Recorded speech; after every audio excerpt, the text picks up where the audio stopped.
Няма да забравя, първия офис в Компютър 2000, на Компютър 2000 беше направен в индустриалната зона на военна рампа в една държавна сграда, защото това е времето на така наречените насилствени застраховки на застрахователните компании.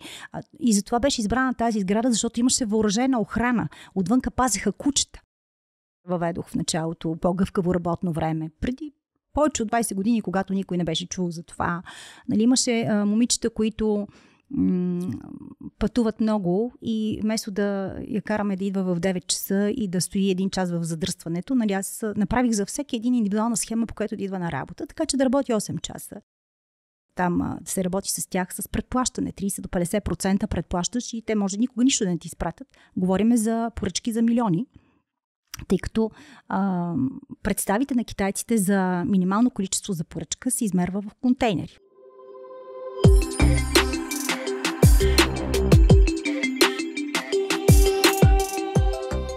Здравейте, вие сте с Техните истории. Подкаст за хората от IT сектора и тяхното професионално пътешествие в света на технологиите. Аз съм Деница Дженева. Освен на сайта Zone4Tech.bg, можете да ни гледате и слушате във всички популярни платформи, а ако не искате да изпуснете интересен събеседник, абонирайте се за канала ни в YouTube. Днес ви представяме Анелия Костадинова, управител на Компютър 2000 България. Ани е в хай-тек сектора от много години и познава добре IT-дистрибуцията, отношенията с партньори и на запад, и на изток, а през цялото време, което е посветила на технологиите, не е спряла да бъде привлекателна дама. Какви са нейните тайни за успех в един преобладаващо мъжки свят, ще ни разкаже самата тя, затова останете с нас. Здравей, Ани! Твоя професионален път започва в журналистиката. Разкажи ни за началото. Здравей, Дени! Благодаря за поканата да разкажа моята история и историята на Компютър 2000 като дистрибутор в България. Моят професионален път всъщност започна с академична кариера, а не толкова с журналистика. Когато завърших университета, бяха едни преходни години на преход от социализъм към пазарна икономика. И завършвайки университета, аз така чудейки се точно какво да правя, реших, че академичната кариера е моето място. Посветила съм се на психолингвистиката в този период от живота си. Избрах я, защото в нея, освен на лингвистика, което аз съм завършила, има и много математика, статистика, психометрика, емпирични изследвания. Тогава спечелих стипендия за редовна докторантка. Всъщност тогава се нарича не докторантура, а аспирантура, която беше 3 години. И започнах да се занимавам с тези научни изследвания. В същото време обаче заплащането, което докторантите получаха по това време, въобще не беше достатъчно човек да оцелее и затова започнах да си търся някаква допълнителна работа след първите 2 години. По това време имаше огромна безработица и въобще нямаше големи предложения за работа. Но пък имах късмет, че точно по това време се създаваше Дарик Радио и те търсеха журналисти и репортери. Имаше изпит, писмен, устен, който се водеше лично от Радосвет Радев. Писахме някакво есе точно за политическата криза по това време. Радиото стартира на 21 януари 1993 година и аз бях всъщност от самото създаване на тази медия, като същевременно си бях и докторантка в университета. А как психолингвистиката ти помогна в работата като журналист? Интересно ми е, защото това не е от най-популярните специалности. Психолингвистиката е тази част от езикознанието, която се занимава с психологическите модели за учене на езици, примерно връзката между език и мислене, език и реч. Тя е една такава нова наука, която по това време наистина прохождаше и в България. Аз бях от първите, които след това спечелих стипендия на немската служба за академичен обмен и отидох в Германия на специализация при председателя на дружеството по психолингвистика. В Германия пък за първи път видях в програмата на университета, че има компютърна лингвистика. И така лека по лека ми се отвори пътя към технологиите и към този тип занимания. А как осъществи прехода от радио към технологии? Това пак не беше много лесно. Преминах преди това през една магистратура по бизнес администрация. Завърших MBA в Стопански факултет на Софийския университет. Имаше една от първите двуезични програми. между Софийския университет и университета Еразъм в Ротердам. Завършвайки тази програма, всъщност, аз придобих още едно образование, което ми отвори очите за нов вид знания, за нов вид бизнес. А и самото време, самото историческо време те караше да отидеш към нещо друго, защото аз в един момент осъзнах, че знанията, които имам, образованието, което имам, въобще не ми дават възможност дори да разбера какво се случва в страната. Нали, отивайки Аз бях репортер в Министерски съвет. Слушам някакви неща, слушам някакви дискусии, нали, взимам някакви интервюта от министър на икономиката, някакъв друг министър и има неща, които дори не ги разбирам. В един момент си дадох сметка, че познанията ми не са достатъчни и аз трябва да придобия още знания, за да съм адекватна и дори за журналистиката това нещо ми трябва. Така че аз просто преминах, аз съм един типичен пример на човек, чиято младост се преминала в прехода и сме минали през всичките тези периоди, през които това поколение мина. Нали, платихме някаква цена за това, разбира се. Да, но при теб се получва интересно, защото повечето хора, с които разговаряме от доайените на IT сектора, всъщност имат технически бекграунд, техническо образование, математическа гимназия, докато твоето образование е по-широко и най-вероятно ти дава по-богат поглед върху нещата. Както казвам, аз тези две филологии, които аз съм завършила, всъщност ми дадоха една огромна обща култура и възможност да се справим с различни теми, специално когато бях журналистка. Също така, писането на всяка вид научни трудове, дипломни работи, всичко това няма как да се случи, ако човек няма тази база преди това. Връзката с технологиите идва от това, че аз съм изключително добра математичка. Значи аз бях звездата по математика в немската гимназия, която съм завършила. Ето, математиката. Да.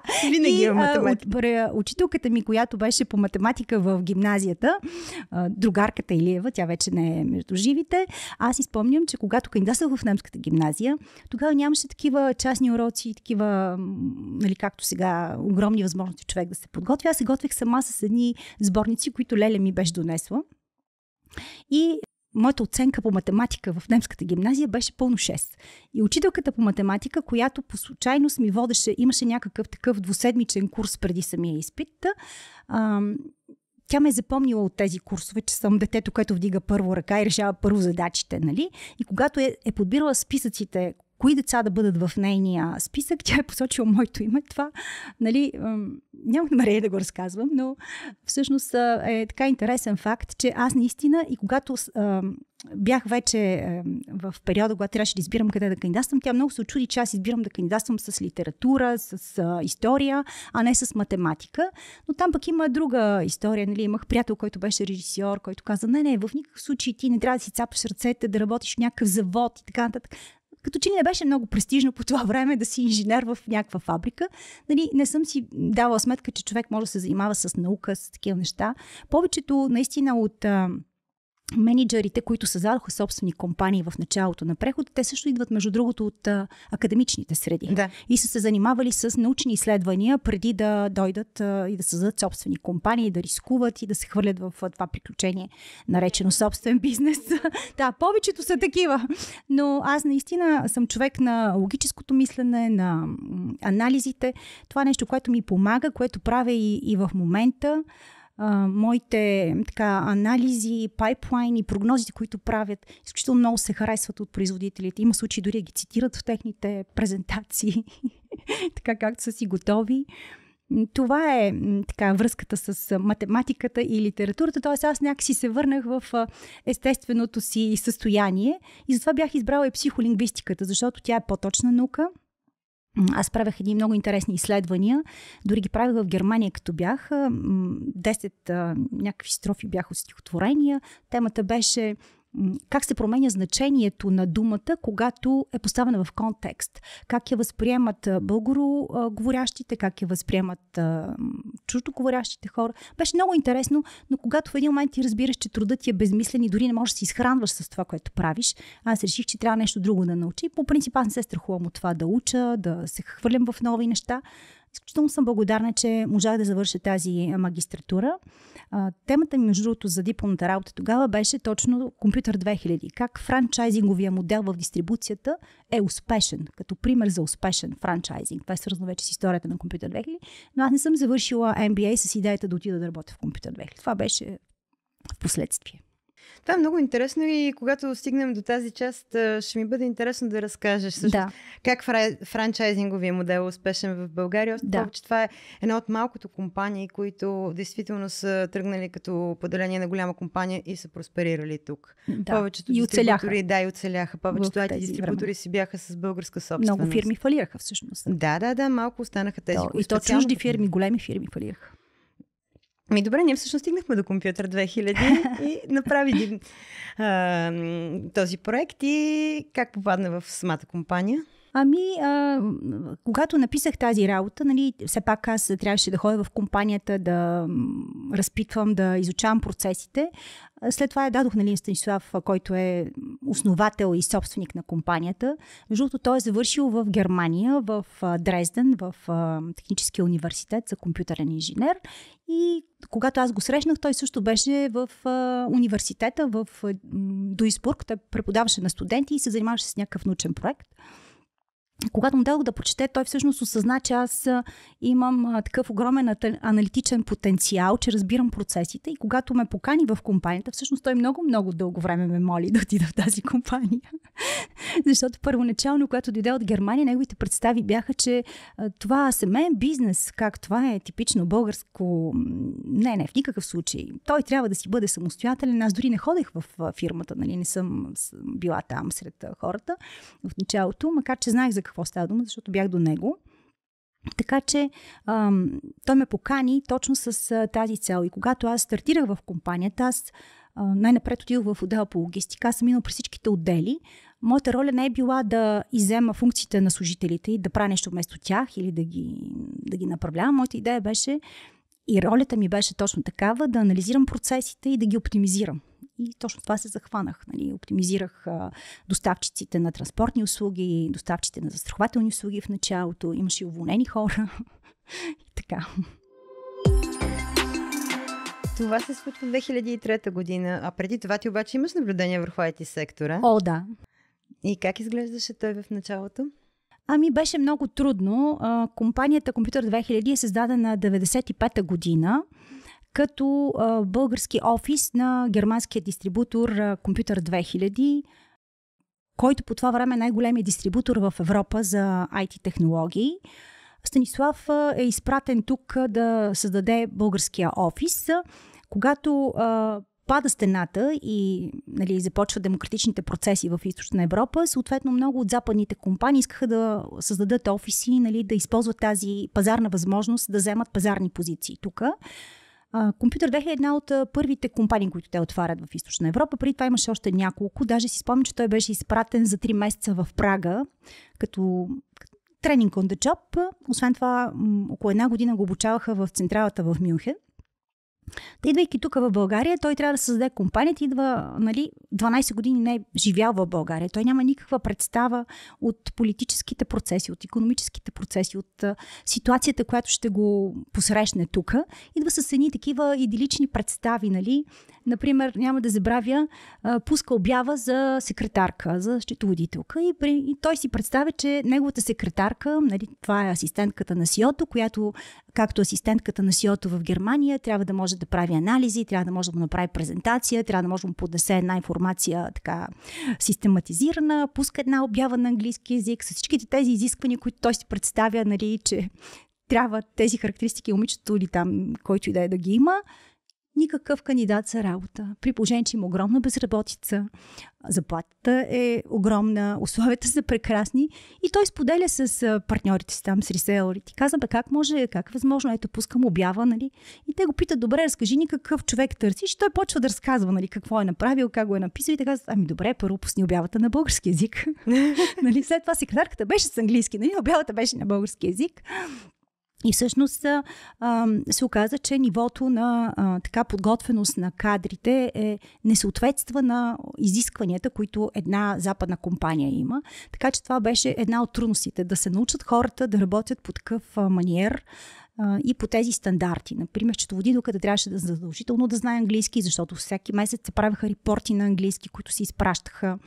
Всеки месец се контролира всичко. Тоест тя прави едно двойно счетоводство, което сега е нормално за западните компании, но тогава беше странно. Така Станислав си намери секретарка с обява, в която пише само търся секретарка с английски, може и без опит. Така за 40 секретарка си представи, че са пристигнали ние млади нахъсани момичета, които всъщност си представили, че правят кафе.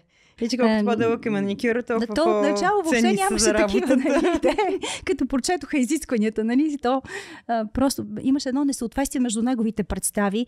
Няма да забравя, първия офис в Компютър 2000, на Компютър 2000 беше направен в индустриалната зона на военна рампа в една държавна сграда, защото това е времето на така наречените насилствени застраховки на застрахователните компании.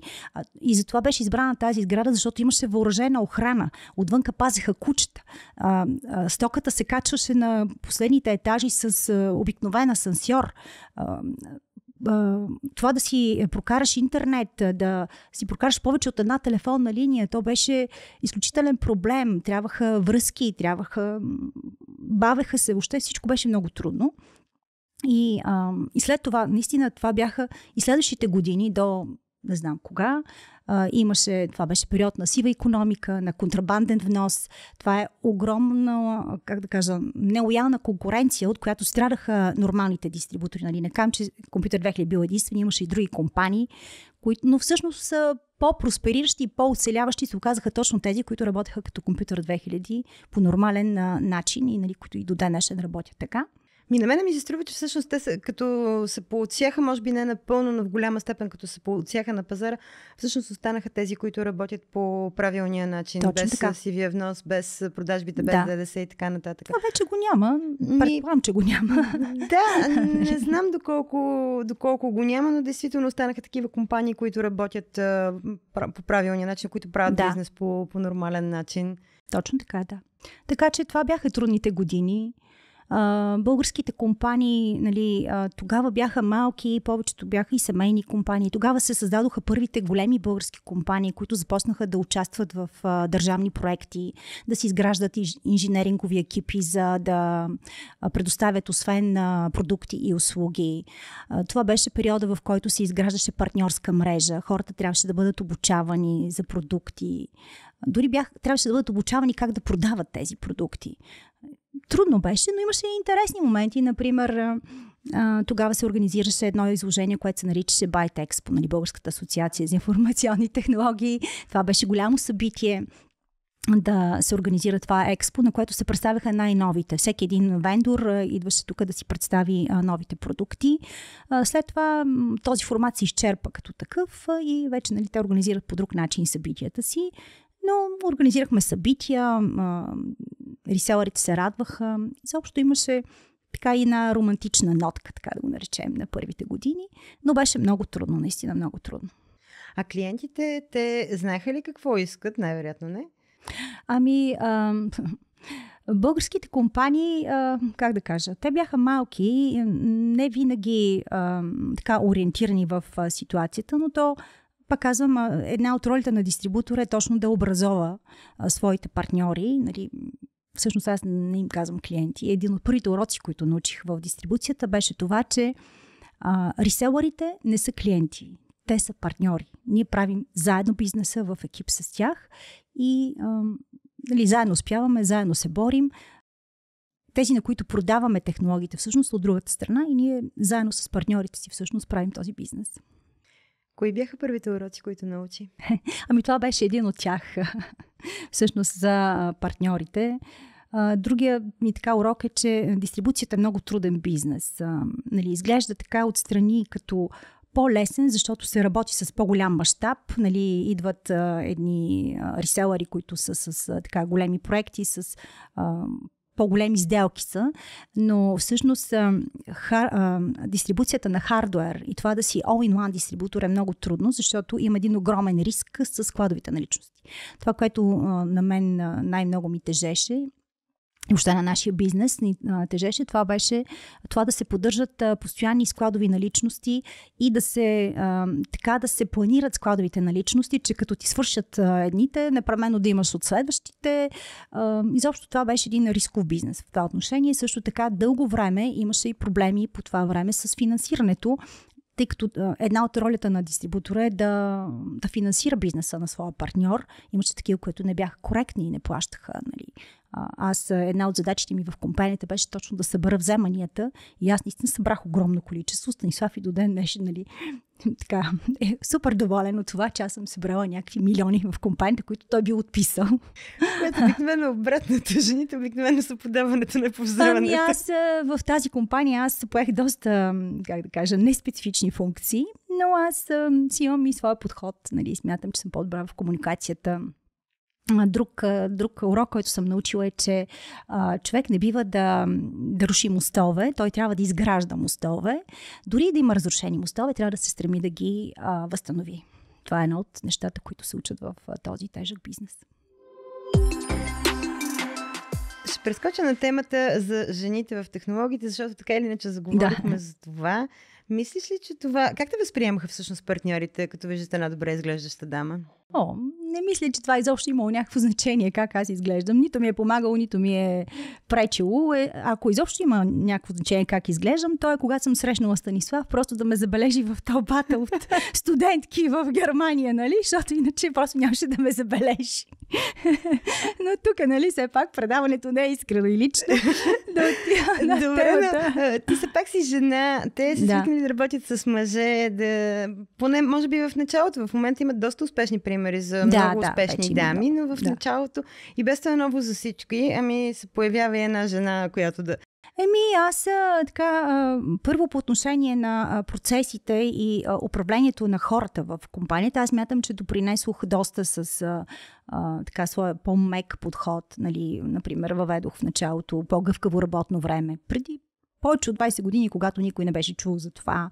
Нали, имаше момичета, които пътуват много и вместо да я караме да идва в 9 часа и да стои 1 час в задръстването, нали, аз направих за всеки един индивидуална схема, по която да идва на работа, така че да работи 8 часа.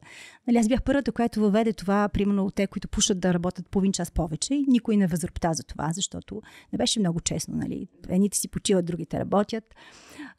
Някакви други такива програми, партията за децата, правехме такива събитията, които правихме за реселърите, винаги бяха правени с така много мисъл вътре. Какво да направим така, че тези хора да се почувстват поласкани, да им бъде приятно, да дойдат. Но не съм го правила така целенасочено, просто то си ми идваше така отвътре да се отнасям добре.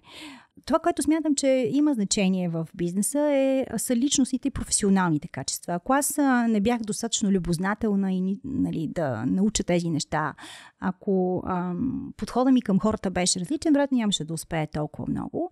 Едно от нещата, които смятам, че са изключително важни за всеки един бизнес, това е комуникацията. Начина, по който се комуникира с отсрещната страна. Било то служители, било то партньори, вендори, реселъри. Тук смятам, че българските предприемачи и въобще хората, които правят бизнес, и служителите, и всички, имат още какво да научат. Наблюдавам го в начина, по който чуждестранните партньори, нали, комуникират с нас и начина, по който българите комуникират. В нашата компания това е едно от нещата, които се учат още от самото начало, как да комуникират, как да благодарят за всяко нещо, да казват моля, да не нагробяват. Защото има много случаи, когато отсрещната страна прави грешки. Не може така да застанеш срещу този човек и да му напишеш, нали, ти сега това. По-скоро да го помолиш за помощ, да кажеш, би ли ми помогнал, ако искаш, примерно, някакви по-добри условия за нещо. Ако го помолиш, ще получиш. Ако така се нахвърлиш срещу него и кажеш, тук ти, ако това не направиш, стане или какво си, смятам, че резултата няма да бъде толкова добър. Като стане въпрос за комуникация, ти имаш доста опити в комуникация с източни и с западни партньори. По какво се различава тя? За Източна Европа ли говорим или за Азия? Не, за Азия. За Азия. Също е интересно да включим Източна Европа. Да. Всъщност, това е свързано с тази част от историята на Компютър 2000, когато през 2003 година ние решихме да започнем да внасяме собствена марка от Китай. Просто това беше времето, в което мъчейки се, нали, да оцелеем в тази нелоялна конкурентна среда в България, ние разбирахме, че ако продължаваме по същия начин, компанията не може да генерира такива добри маржове и печалби, с които да инвестира, примерно, да продължи да прави жизнеустойчив бизнес. Не беше възможно. И затова Станислав реши да се насочи към това. Първите неща, които внасяхме, бяха периферия, компютърна периферия, мишки, клавиатури. Изключително успешни бяхме с тон-колонките. Внасяхме контейнери всяка седмица. Кой беше бранда? Привилек, бранда е Привилек.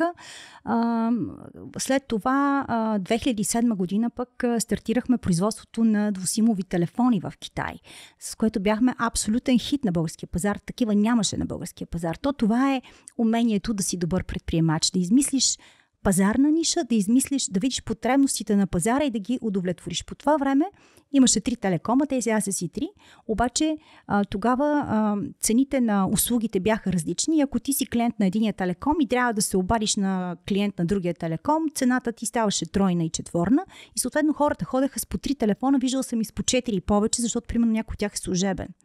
Изведнъж, нали, Станислав, който ходеше редовно на изложенията това е най-голямото индустриално изложение в Гуанчжоу, той разбира, че има такова производство, взе такива мостри, той има тази способност, като му сложиш пред теб някакви продукти, той ще каже, да, това ще се купува, това няма да се купува, или примерно това е добро, това не е добро.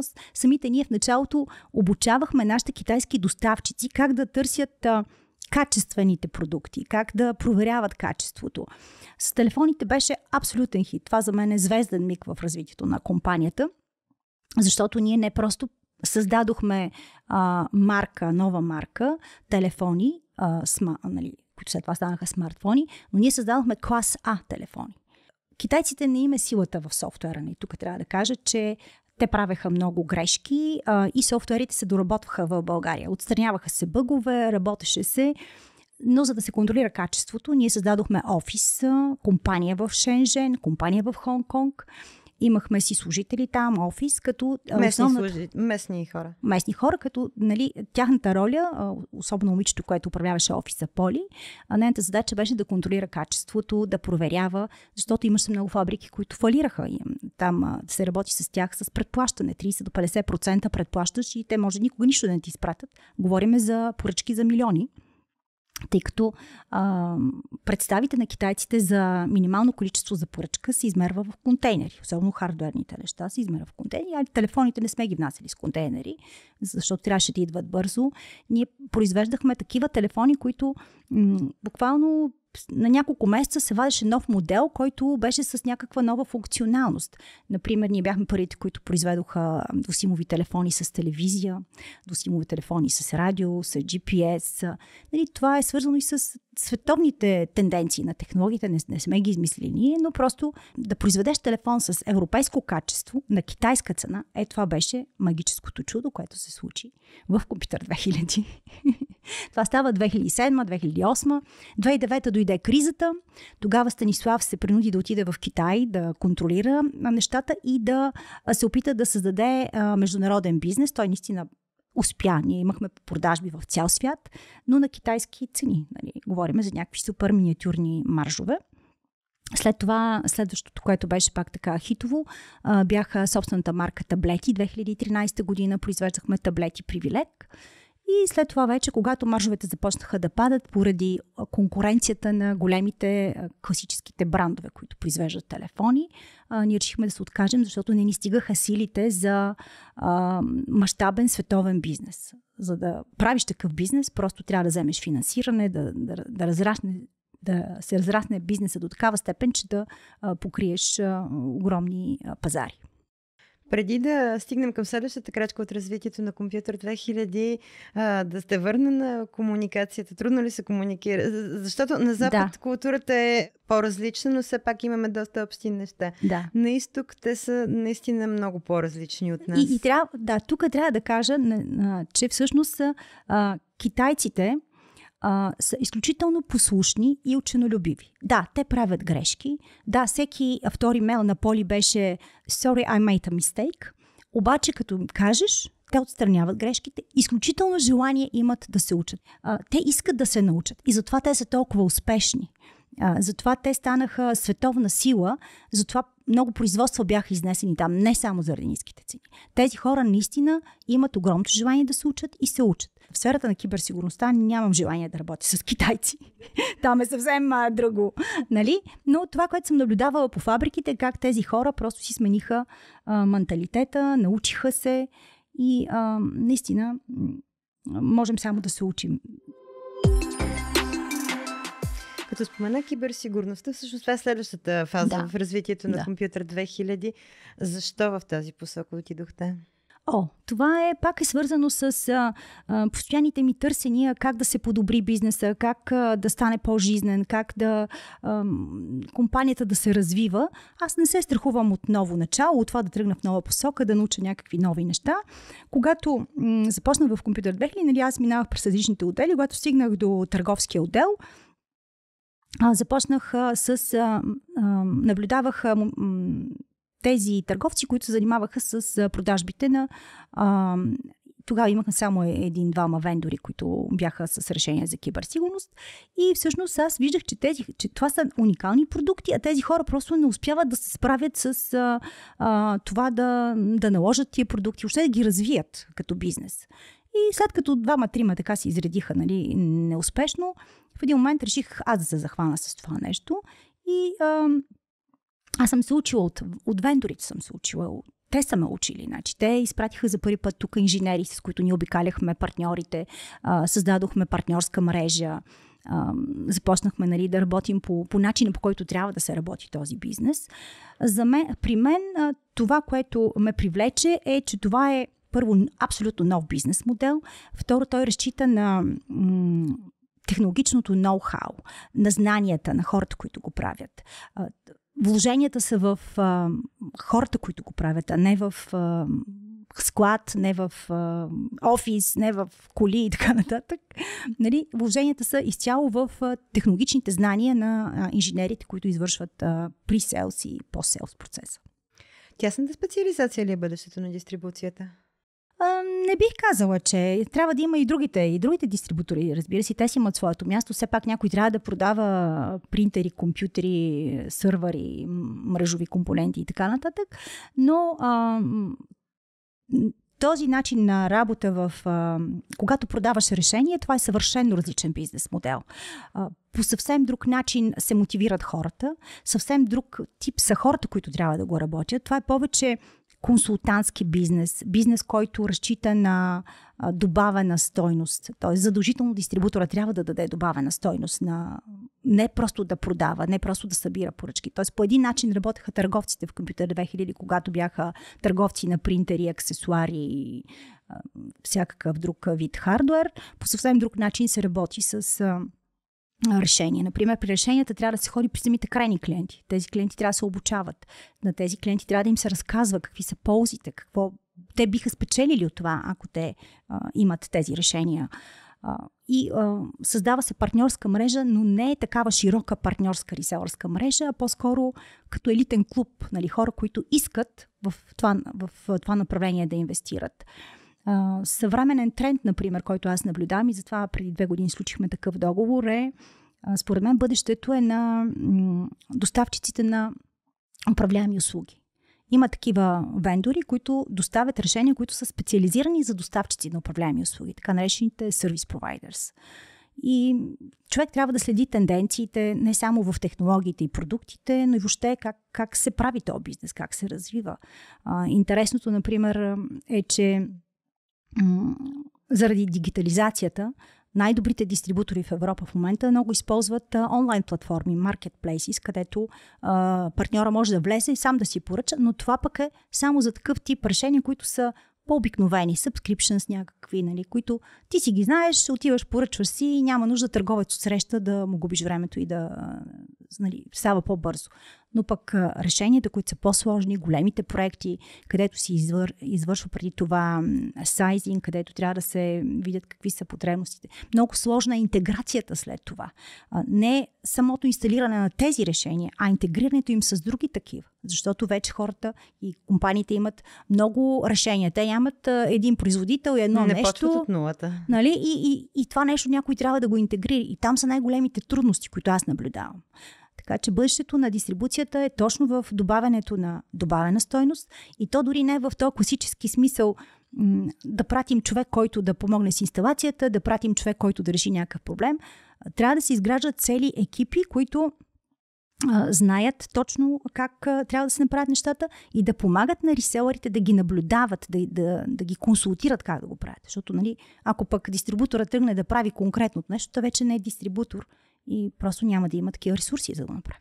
Когато правих интервюто преди години, така, основните проблеми на IT дистрибуторите бяха сивия внос, ниските маржове. Нещо с сивия внос се разбрахме, но ниските маржове предполагам, че продължава да стои като проблем. Но има ли още нещо, което възникна? Като проблем? Аз не мисля вече, че маржовете са толкова ниски, просто защото когато се продава и технологично ноу-хау, а и за да се поддържа един такъв екип, инженерите, които работят в Компютър 2000, те са с същите високи заплащания, с които са и в реселърските компании, дори да не кажа и повече. Нали. За да се задържат такива хора, компаниите трябва да генерират достатъчно добри маржове, така че аз не мога да кажа, че маржовете и това е нали, едно от нещата, които са положителни. Маржовете не са толкова ниски. Разбира се, те са пъти по-малки, отколкото това, което получава реселър, но това, което той получава като дискаунт, то не е нещо, което на него му генерира марж. Това всъщност е дискаунт, като голяма част от този дискаунт отива за крайната организация, за крайния потребител, за клиента, защото има огромна конкуренция. Значи този пазар с решенията за киберсигурност изведнъж се оказа много конкурентен. Нямам предвид само това, че вече има няколко такива дистрибутори, които са с фокус, дори и тези, които не са с фокус и те търсят пазарна ниша. Това е конкуренция между самите производители. Постоянно има нови вендори, които изваждат нещо много иновативно, които скачат много бързо в лидерския квадрант на Гартнер и почват да конкурират традиционните лидери. Конкурентен е този бизнес, заради самата специфика на проблемите, които трябва да се решават. Така, накратко, можем ли да обобщим формулата за успешен франчайз? Франчайзинга специално при Компютър 2000 беше много успешен, защото едно от нещата, които се махнаха, когато си подразделение на голяма компания, има страшно много бюрокрация. Значи постоянно, освен тези репорти, които са финансови, трябва да се правят репорти за продажбите, да се правят прогнози, т.е. тая работа отпадна. След това нали, компанията има свобода. Не е задължена да търгува само да има само тези договори с производители, които има компанията майка. Имаме свобода да сключваме договори с други производители. Имаме тази свобода да създадем производство, да отидем в бизнес, който е бизнес с решения. Тоест има една така свобода при франчайзинга. В същото време пък нали, положителното е, че името Компютър 2000 то си има своята тежест, то е така имиджово име, което дори и сега, ако отида някъде на някакво събитие по света и носа със себе си папката с логото на Компютър 2000, нали? И някой изкочи от тълпата, Компютър 2000, аз съм работил в Компютър 2000, ама наистина ли е Компютър 2000? Тоест, това си носи своите позитиви. И другото не, което е все пак, това е история, когато една компания има история, когато тя е установена на пазара и с добър имидж. Това са позитивите, нали, от това да бъде част от компания, която е с добра история. Как си представяш технологиите и пазара след 5 години? Пазара, какво да кажа. В момента много нашумя изкуствения интелект, като това стана заради чат-ботовете, нали, които се създадоха с изкуствения интелект. Специално в сферата на киберсигурността трябва да признаем, че те използват изкуствен интелект, машинно самообучение и наблюдение на поведението на потребителите много отдавна. Повечето от големите вендори, които произвеждат решения за киберсигурност, те отдавна ги използват. И без този изкуствен интелект, те всъщност нямаше да са такива пазарни лидери и да изваждат толкова иновативни продукти. Така че много отдавна кибериндустрията разчита на изкуствения интелект. Аз мятам, че изкуственият интелект все повече ще се налага не само в бизнеса, но и в обикновения ни живот. Това, което се случи с технологиите въобще през последните 30 години, те се развиха буквално революционно. Ако си спомням, 95-та година най-интересната джаджа беше DVD плеер. След това се появиха Wi-Fi, който ти позволява, нали, да не си вързан с интернета, да не сърфираш само с настолния си компютър, да можеш да сърфираш от всякъде. Вече няма офис, няма къща, в която да няма Wi-Fi. След това се появиха Bluetooth, VPN-ите и по същия начин сега изкуственият интелект и не само изкуственият интелект, ами квантовите компютри, мрежите от квантови компютри, тази изчислителна мощ, която ще позволи, нали, процесите да се свършват с трилиони пъти по-бързо. Тук обаче винаги има и обратната страна. Страхове сред хората, които се занимават с киберсигурност, че държавите, които инвестират, това са големите държави, САЩ, Китай, в този тип квантови компютърни изчисления, че те много бързо ще могат да разрушат криптирането на отсрещната страна. В същото време пък се говори за посткриптографска ера, когато пък ще могат да бъдат създадени нови протоколи, с които да се криптират. Изобщо, аз лично смятам, че много по-бързо ще се случат нещата, отколкото ние си представяме, защото обикновено с технологиите е така. Те се случват много бързо.